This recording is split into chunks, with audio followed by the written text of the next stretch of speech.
naitwa Ezekiel Maige, ni mkazi wa halmashauri ya wilaya ya Msalala. Nimezaliwa kijiji cha Chela na nimekulia pale na sasa naishi Segese. Nimekuwa mwana CCM toka nilipokuwa mtu mzima. Nimeingia Chama cha Mapinduzi mwaka 1989. Hadi leo nimekuwa mwana CCM. Lakini pia nimebahatika kupata nafasi ya kutumikia jimbo la Msalala kwa miaka 15 kama mbunge toka mwaka 2005 hadi mwaka 2020. Kama unavyofahamu, tuko kwenye kipindi cha kuelekea kwenye uchaguzi. Mwaka huu 2025 tuna uchaguzi mkuu unaolenga kupata wabunge, unalenga kupata madiwani, lakini pia kupata rais. Mimi kama mwana CCM nimeitikia wito wa chama changu kwamba wana CCM tujitokeze, ambao tunaona kabisa kwamba tuna sababu za kuomba ridhaa ya wananchi na hasa kupitia kwenye chama chetu ili kuweza kuwatumikia. Kwa la kwanza, nimependa kuwaita niwafahamishe kwamba nimechukua fomu hizi hapa. Nimetoka kuchukua fomu za kugombea ubunge wa jimbo la Msalala kwa tiketi ya Chama cha Mapinduzi. Nimechukua leo, nitazijaza na ninaamini kwa 100%, labda litokee swala ambalo liko nje ya uwezo wa kibinadamu, kwamba nitazijaza na kuzirejesha. Ninafahamu kwamba kwa wakati huu haturuhusiwi kufanya kampeni. Kwa hiyo nimewaita si kufanya kampeni, nimewaita kuwafahamisha jambo hili. Na kwa nini nimelazimu niwaite kuwafahamisha? Kwanza, kama mnavyofahamu, ni kwamba utaratibu wa chama chetu, wale ambao hatuko madarakani tunapaswa kuwa watulivu ili kutoa nafasi kwa viongozi walioko kwenye nafasi hizo hadi muda wao utakapokwisha. Na kwa taratibu zilizotolewa na chama, tulifahamishwa kwamba kuanzia leo tarehe 28 mwezi wa 6 fomu zitaanza kutolewa na wagombea tutaanza kujulikana. Lakini maana yake sasa ni kwamba bunge limehitimishwa jana, japo kwa kauli ya Mheshimiwa Rais kwamba wameongezewa muda wa bunge wa kuitwa wabunge, lakini wengine tukiendelea na mchakato wa kuingia kwenye hizo nafasi kuanzia leo tarehe 28. Kwa hiyo kwa mujibu wa taratibu zetu tunaruhusiwa kuchukua fomu, na niliona ni vizuri niwafahamishe kwamba fomu nimechukua. Lakini la pili ambalo limepelekea hadi kuwepo haja ya kufanya hivi ni kwamba wananchi wa jimbo la Msalala kwa wingi wao wamekuwa wakiniulizia sana kama ninagombea au sigombei. Nadhani mazingira ya kisiasa ya lile jimbo yanapelekea kuwepo hamu kubwa kwa wananchi wa jimbo hilo kuona tunajitokeza. Nitagusia pengine baadhi ya maeneo ambayo yamepelekea hivyo, lakini niwape tu takwimu kwamba katika kipindi cha mwaka mmoja toka mwezi wa 7 mwaka 2024 nimekuwa nikipata simu na kuzirekodi. Nimekuwa nikiongea na watu na kunakili. Nimeongea na watu 23,300 ambao wamekuwa wakiniuliza kuhusu swala hilo, na wote nimekuwa nikiwajibu kwamba nitasema muda ukifika. Kwa mazingira yaliyopo sidhani kama naweza nikakutana nao wote 23,000 nikawajibu mmoja mmoja. Ndio maana nikasema nikisema hivi watasikia, na niwaombe wanahabari mwafahamishe 23,000 ni wengi, siwezi kuwafikia mmoja mmoja, lakini mwafahamishe wananchi wa jimbo la Msalala. Na niseme tu katika hilo kundi la 23,000 kuna simu zaidi ya 260 ambazo zilikuwa na maneno makali kabisa kwamba lazima uchukue fomu, tunakuhitaji, lazima uchukue fomu, usipochukua fomu hatutakuelewa. Na wale ambao mnakumbuka nilipokuwa mbunge na pale ilipofika wakati kwamba kwenye mchakato wa chama sijapata nafasi, nilipowaaga niliwaambia mimi ni mtoto wao, mimi ni chombo chao. Pale ambapo wananihitaji muda wowote waniambie na mimi nitaitika. Na kwa sababu hiyo nimeona kwamba ni vizuri niitike ili niwatimizie kiu yao ya kushiriki kwenye uchaguzi kama haki yangu ya kikatiba, lakini pia kama wajibu wangu wa kiuongozi na kiwanachama kama mwanachama wa Chama cha Mapinduzi. Jambo la pili ambalo limepelekea niwe na sababu ya kutaka kugombea ni kiu ya mabadiliko ambayo ninaiona jimboni. Jimbo halijatulia. Kwa miaka mitano kumekuwa na changamoto nyingi za kimahusiano baina ya viongozi na wananchi.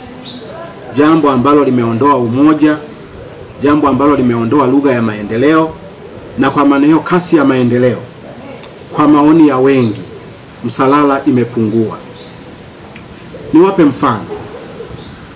Jimbo la Msalala mwaka 2020 mimi ninatoka kwenye ubunge, ndilo jimbo lililokuwa linaongoza kwa idadi ya vijiji au kata zilizokuwa na mtandao wa mawasiliano ya simu. Hakuna kata hata moja ya jimbo la Msalala iliyokuwa haina mnara.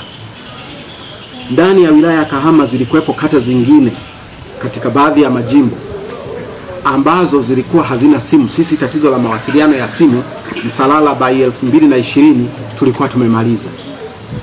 Mpaka mwaka 2020 mimi natoka kwenye ubunge, jimbo la Msalala tulikuwa tumekamilisha kuziingiza barabara kuu zinazounganisha jimbo na wilaya Kahama. Zote tukawa tumeziingiza kwenye mtandao wa barabara za serikali kuu kwa maana ya TANROADS. Jimbo letu lina barabara kuu 4. Kuna barabara inayotoka Kahama kwenda Shinyanga kupitia Isaka, kwa muda mrefu iko kwenye lami, siwezi nikaizungumzia. Barabara nyingine ni ya kutoka Kahama kwenda Kakola hadi Geita, ilikuwa inapitika vizuri na ilikuwa kwenye TANROADS. Barabara nyingine ni ya kutoka Kahama kwenda Bulige kupitia Ngaya. Hii barabara kabla ya kwetu ilikuwa haipitiki na watu walikuwa wanakufa njiani, watu walikuwa wanajifungua njiani. Kwa wale wenyeji kuwauliza, baada ya Butegwa kwenda Ubirimbi ilikuwepo korongo pale ambapo barabara ilikuwa haipitiki wakati wa masika. Barabara tukawa tumeitengeneza, ikawa imeingia TANROADS, hadi mabasi yako hadi leo yanayopita kutoka Kahama kwenda Mwanza kupitia barabara ile. Barabara ya 4 ni barabara inayotoka kijiji cha Nyambura, jimbo la Kahama, kupita kata ya Busangi, kupita Chera kwenda Nyanholongo hadi Karumwa hadi Busisi. Hii barabara nayo ilikuwa ni mbaya, na yenyewe ikawa imeingizwa kwenye mpango wa TANROADS. Kwa hiyo barabara zote kuu zilikuwa zinapitika. Na tulikuwa tumeingia awamu ya pili ya kutengeneza barabara zinazounga vijiji na vijiji. Na kwa sababu ya changamoto ya vijiji vyetu, jimbo letu sehemu kubwa ya upande wa mashariki ni mbuga. Gharama za ujenzi wa barabara kupitia TARURA ilikuwa ni ngumu mno. Kwa hiyo sisi tukawa tumenunua mitambo, iko pale Ntobo, mtakwenda kuiona au mkitaka mwende kuiona, kwa ajili ya kuwa tunatengeneza barabara. Fikiria kwa mfano, tuliwahi kuweka tenda ya kujenga barabara kutoka kijiji cha Buluma, kata ya Isakajana au Jana, kwenda kijiji cha Izuga. Mkandarasi aliomba kulipwa shilingi milioni 375 mwaka 2019. Bajeti ya TARURA wakati ule ilikuwa ni milioni 420. Barabara moja inayounga vijiji viwili ilitakiwa milioni 370. Tukasema tukienda na TARURA hatutaweza, tununue mitambo yetu. Kwa bajeti ya kutengeneza kwa mitambo yenu, mnaweka mafuta, mnakodisha matipa, mnatumia chini ya shilingi milioni 70 ambazo tunaziweza. Kwa hiyo tulikuwa tumebuni hivyo na mitambo ipo. Kwa bahati mbaya uendelezaji haupo. Na hili nalisema kwa lugha ya moja kwa moja, uendelezaji haupo. Hata zile tulizozitengeneza zimekufa au zimekatika. Kwa hiyo hili eneo la maendeleo. Eneo lingine ambalo nalitolea kama mfano ni swala la maji. Mpaka mwaka 2020 baadhi ya maeneo tulikuwa tumeshayapelekea maji ya Ziwa Victoria, na mpango tuliokuwa nao ni kwamba ifikapo mwaka 2025, mwaka huu, tulikuwa tumetarajia kwamba jimbo la Msalala, kata ambazo zitakuwa hazina maji ya Ziwa Victoria zingekuwa zimebaki kata 3: kata ya Segese, kwa sehemu fulani kata ya Mega, na kwa sehemu ndogo kata ya Shilela. Kwa nini? Kwa sababu hizi kata zingine zote tulishazipelekea maji ya Ziwa Victoria. Tulikuwa tunaendelea kumalizia baadhi ya vijiji ambavyo vilikuwa havijaunganishwa, vijiji kama vya Kabondo, vijiji kama vya Izuga. Tuliacha mpango na tulikuwa tumeshaanza kujenga bomba la maji kutoka Mhango hadi Ilogi. Awamu ya kwanza ilikuwa inajenga bomba kuu kutoka Mhango hadi Ilogi. Awamu ya pili ilikuwa inatandaza maji kwenye vijiji vilivyoko kilomita 15 kushoto na kulia mwa bomba, na kufanya extension au urefushaji kutoka pale Ilogi kwenda kata ya Lunguya, kwenda kata ya Ikinda. Tulikuwa tumeanza ujenzi wa bomba la maji kutoka Nduku kwenda Busangi hadi Ntobo. Lile bomba mpaka tunatoka 2020 mpaka mabomba yalishanunuliwa, mpaka tenki pale Busangi lishaanza kujengwa, mpaka mkandarasi alikuwa site. Kupitia mradi ule tulikuwa tunategemea kata ya Chela ingepata maji. Kwenye mchoro ilikuwa maji yakiwa pale Busangi ifanyike extension ya kwenda Ntundu, halafu yakifika kwenye Ntundu pale kwenye tenki la Ntundu iwekewe pampu yapelekwe Chela, kwa sababu Chela chanzo chake kilishachoka, kwa hiyo hayatoshelezi yale chanzo cha asili ambacho kiko pale kwenye kile kisima cha Kasela. Kwa hiyo kata ya Chela ingepata maji, kata ya Busangi ingepata maji, kata ya Ntobo ingepata maji. Na kwa sababu hizi kata zingine zote zilikuwa zimeshapata, maana yake kata ambazo zilikuwa zinabaki zilikuwa ni kata 3 ambazo by 2025 leo zingekuwa zimeshapata maji. Makubaliano na serikali ninayo, makubaliano na mgodi wa Bulyanhulu ninayo. Bahati mbaya uendelezaji umekuwa haupo, kwa hiyo lengo hilo hatukulifikia. Lakini ukiangalia watu waliokuwa na kunywa maji ya Ziwa Victoria kwa maana ya wilaya ya Kahama, katika majimbo yetu matatu, jimbo la Msalala lilikuwa na kata nyingi na lilikuwa linatakiwa liwe limebakisha kata 3. Tulikuwa tuko mbali sana, tunawazidi halmashauri au majimbo mengine mawili ya jimbo hili. Leo hii ukiangalia almost tuko pale pale. Swala la elimu, tulikuwa tushamaliza kujenga shule za sekondari za kata. Katika kata 18 tulikuwa tumejenga shule za sekondari kata 15. Tulikuwa na maboma yalikuwepo. Tunamalizia kata mpya ya Ikinda, kata mpya ya Kashishi na kata mpya ya Mwakata. Kata mpya ya Mega. Hizi kata zingine zote zilikuwa zimeshajengwa sekondari. Na katika hizo shule za sekondari za jimbo la Msalala wakati huo, shule 7 zilikuwa na mabweni ambayo yote tulikuwa tumeshakamilisha. Na katika hizo shule moja tulikuwa tumeshaipandisha hadi kuwa kidato cha 5 na cha 6, shule ya Mwalimu Nyerere. Na katika kata zingine tulikuwa tayari tumeshaanza kujenga shule ya pili kama Bulyanhulu. Tulikuwa tumeshaanza kujenga shule ya pili ya sekondari. Kwa hiyo tulikuwa tumepiga hatua kwenye sekondari. Uendelezaji umekuwepo mzuri. Napongeza sana kwa sababu hili eneo kwa kweli serikali kwa kiasi kikubwa imelifanyia kazi. Kwa hiyo sasa niseme tu kwa kifupi, nimetaja kama mfano kwamba mpaka wakati huo tulikuwa tumepiga hatua kubwa na tulikuwa katika ramani ya maeneo yaliyofanya vizuri kwa mkoa wetu wa Shinyanga. Msalala ilikuwa iko juu. Baada ya kipindi hicho tumeingia kwenye kipindi kipya. Serikali ya awamu ya 6, Mheshimiwa Rais amefanya kazi kubwa mno ya kusukuma hela, afya, umeme. Lakini pamoja na juhudi hizo, ukiangalia juhudi za viongozi wa huku chini bado zinakuwa hazisapoti jitihada ambazo rais amezifanya. Kwa hiyo matokeo yake unakuta huku chini kuna malumbano mengi ambayo wote tunayajua. Viongozi hawasalimiani, baadhi yao. Wengine wanafika mpaka hatua ya kutishiana kupigana, wengine wanafika mpaka hatua ya kupelekana mahakamani.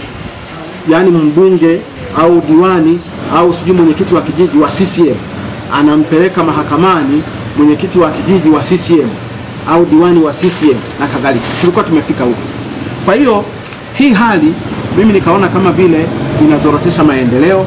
Ni vizuri nijitokeze, niwaombe wana Msalala tuwe pamoja, tuendelee pale tulipokuwa tumeishia, halafu tuweze kwenda kwa kasi zaidi. Jambo lingine ambalo ninalitolea kama mfano au kama jambo ambalo mimi naona ni la muhimu pia na likanisukuma nigombee, ni kupata nafasi au kutafuta nafasi ya kuweka kumbukumbu sawa. Yako maeneo yanapotoshwa wazi bila sababu za msingi. Unakuta jambo ambalo limefanyika kwa sura fulani, halafu linasemwa tofauti. Na hapa nitolee mfano wa barabara inayojengwa kwa kiwango cha lami kutoka Kahama kwenda Bulyanhulu. Barabara hii inajengwa, naipongeza sana serikali ya awamu ya 6, imeanza ujenzi. Lakini ukisikiliza watu wanatumia neno la ajabu kwamba waliokuwepo ilikuwa imewashinda. Na nataka niwaambie tu kwamba ujenzi, na hii ndio rekodi nataka nifafanue, na ndio maana ya kugombea. Nisingeomba kugombea, ningepata wapi? Ningewaita waandishi wa habari kwa jukwaa gani? Ili barabara iweze kujengwa kwa kiwango cha lami, barabara ndefu ya zaidi ya kilomita 50, ni lazima iwe kwenye mipango ya serikali, kwa sababu mtu binafsi hawezi akajenga lami. Kwa hiyo cha kwanza, kiongozi unapaswa upiganie au uiombe serikali kwa ushawishi wako wote, ili barabara hiyo iingie kwenye mipango ya serikali. Na hatua ya kwanza ni kuingia kwenye ilani ya uchaguzi. Na kwa sura hiyo, hii hapa ni ilani ya uchaguzi ya Chama cha Mapinduzi ya mwaka 2010 hadi mwaka 2015. Kwenye hii ilani, ukisoma ukurasa wa 74, ukurasa wa 76, kipengele E inasema kuzifanyia upembuzi na usanifu barabara zifuatazo. Barabara mojawapo ni barabara ya Geita Bukoli Kahama. Kwa hiyo mwaka 2010 hadi 15, serikali ya Chama cha Mapinduzi kwa kuombwa na mbunge aliyekuwepo, mimi niliomba na nikafanikisha barabara hiyo kuingia kwenye ilani ya CCM. Hatua ya kwanza ifanyiwe upembuzi yakinifu. Baada ya hapo, mwaka 2015, hii hapa, mwaka 2015 hadi mwaka 2020, upembuzi yakinifu umekwisha. Hatua inayofuata ni kutafuta fedha na kuanza ujenzi. Serikali ya Chama cha Mapinduzi iliahidi, ukisoma ilani ya CCM, kipengele D hiki hapa, kipengele D kinasema kuanza ujenzi mpya na ukarabati wa barabara kwa kiwango cha lami, kuanza ujenzi mpya. Ukienda kwenye doti, inaanzia Romani 1 hapa, ukienda kwenye doti mpaka unakuja kufika kwenye hii doti ya ukurasa wa 58, inasema Geita Bukoli Kahama. Kwa hiyo mwaka 2015 hadi mwaka 2020, tulipokuwa tukinadi ilani hii, tuliahidi kwamba tunaanza ujenzi, na ujenzi ukawa umeanza. Hatua ya ujenzi ina hatua 3, na lenyewe ni wakumbushe, ujenzi haukurupuki tu. Hatua ya kwanza ni kutafuta fedha. Kwa hiyo kupitia ilani hii, serikali iliahidi itatafuta fedha. Kwa hiyo fedha zikaanza kutafutwa, na kupitia makinikia yaliyoshikwa na serikali mwaka 2017, miongoni mwa mambo yaliyokubalika ni mgodi wa kampuni ya Acacia wakati ule utoe fedha kwa ajili ya ujenzi wa barabara hiyo. Kumbuka imo kwenye ilani, lakini serikali inasitaga kutafuta fedha. Kwa hiyo serikali ikawabana wa Acacia wakawa wamekubali kwamba itaanza ujenzi. Mpaka wanakubali, kumbuka makinikia alishirikiwa mwaka 2017, mpaka wanakubali na mambo yanakwisha almost mwaka 2019. 2020 tukaingia kwenye uchaguzi. 2020 tumeingia kwenye uchaguzi, Maige hakupata. 2021 ujenzi ukaanza. Fedha zimetoka wapi? Hivi kweli zimetafutwa na nani hizo fedha? Hivi kweli aliyoingia kwenye mpango, aliyoingiza kwenye mpango ni nani? Unathubutuje kumsema mtangulizi wako, mwana CCM mwenzako, kusema kwamba hakuna alichofanya? Unathubutuje kuisema serikali yako ya CCM iliyotangulia kwamba haikuwa imefanya? Kwa sababu inayofanya ni serikali. Sisi wabunge tunaiomba. Kwa hiyo nikasema ni vizuri nipate jukwaa nilifafanue jambo hili, kwamba ujenzi wa barabara hiyo kwa kiwango cha lami ni mpango ambao nimeupigania kwa muda mrefu na nimeuacha ukiwa umeiva. Ashakum ni sawa na mtu umuoe mke akiwa na mimba ya miezi 7. Halafu useme yule bwana aliyekuwa naye alikuwa hana uwezo wa kumpa ujauzito. Hautakuwa umetenda haki.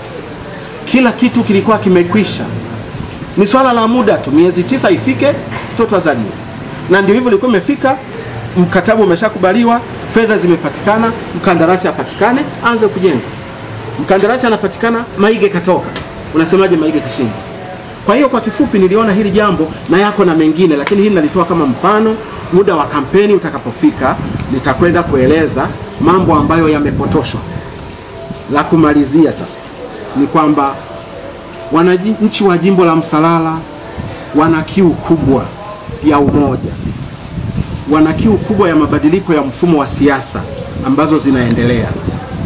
Siasa za fedha, siasa za kurubuni watu kwa fedha, siasa zisizolenga umma.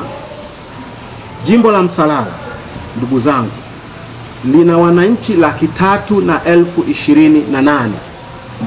Mkienda kwenye National Bureau NBS, National Bureau of Statistics, lina wananchi 300,028.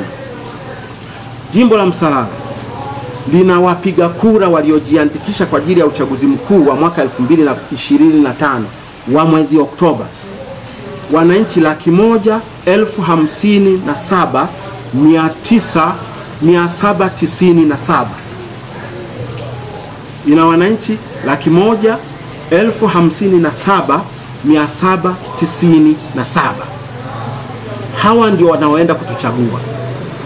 Hawa ndio tunaopaswa kuwalenga. Kwa bahati mbaya, siasa ambazo zimekuwepo ni za kutokuwatazama hawa kwa wingi wao. Unakuta mtu katika kata nzima anashughulika na viongozi wa CCM wawili. Swala la ulinzi wa rasilimali za asili zilizoko kwenye jimbo la Msalala, sisi tukiwa wabunge kipindi hicho tulipigania sana wananchi wanyonge wadurusiwe, kwa mfano kuchimba madini kwenye eneo lao. Maeneo mengi yaliyokuwa yana madini yalikuwa yameshikiliwa na makampuni ya kizungu, walikuwa hawaruhusiwi. Kwa hiyo sisi tulikuwa tunalenga sana kuhakikisha kwamba watu mmoja mmoja na kupitia vikundi vyao waweze kupewa nafasi. Na tunashukuru eneo la Rwabakanga lilikuwa ndani ya leseni ya Bariki, likaachiwa watu waruhusiwe kuchimba. Eneo la kijiji cha Busurwangiri lilikuwa ndani ya leseni ya Bariki ya utafiti, tukalipigania, wananchi wakaachiwa. Eneo la kijiji sasa hivi ni kijiji cha Nyangalata, kata ya Lunguya, lilikuwa ndani ya leseni, likaachiwa. Eneo la Kalole likaachiwa. Eneo la Mwazimba likaachiwa. Eneo la Ntambalale lilikuwa linafanywa utafiti na kampuni inaitwa Lion Town Limited ya Australia, likaachiwa. Eneo la Bushimangira lilikuwa linashikiliwa na hiyo kampuni, likaachiwa. Kwa kufanya hivyo tumetengeneza matajiri wengi Msalala. Ukifika leo Segese, nyumba nzuri, barabara, baa, loji, biashara nyingi zimetokana na fursa hizo zilizopatikana. Sasa shida ambayo imekuwepo kwa sasa hivi, limeanza kuja wimbi la wananchi kwa ujumla wao kupunguziwa hiyo nafasi, kuibuka watu wachache ambao ni wapambe wa viongozi na viongozi wenyewe kupata nafasi zile na kuanza kufanya kazi. Viongozi wanatajirika, halafu wanakuja wanaanza kuambia wananchi kwamba mimi nina hela. Utakosaje wakati fursa ya kutajirika umeipata? Na lengo lilikuwa ni kupata fursa ya kutajirika. Kwani mimi ningetaka kutajirika yale maeneo ambayo niliwapigania wananchi, yote yale maeneo niliwapigania wananchi, ningeshindwa mimi kutajirika?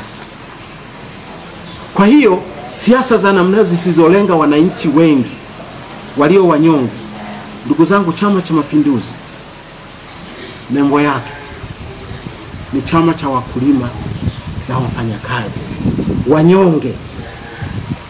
Hatutaki na hatupendi kuona wananchi wanyonge wanasimangwa kwa unyonge wao, wanakejeliwa kwa unyonge wao, wanatishiwa maburungutu ya fedha kwa unyonge wao.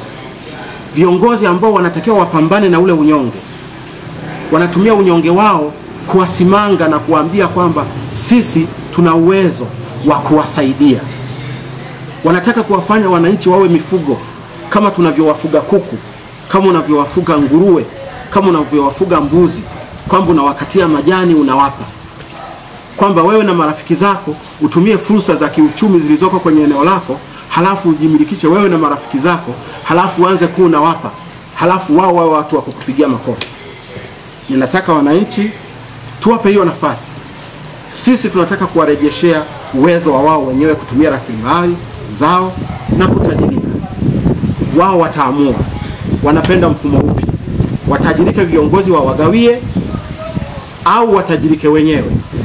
Kwa hiyo ndugu zangu, mimi niseme hayo ni machache. Ningeweza kusema mengi, lakini nitasema muda wa kampeni ukifika. Lakini kilichonisukuma ni kuleta umoja kwenye jimbo, ni kujibu baadhi ya maeneo yanayopotoshwa makusudi, kuonyesha kwamba hakuna kilichofanyika wakati tumefanya kazi kubwa.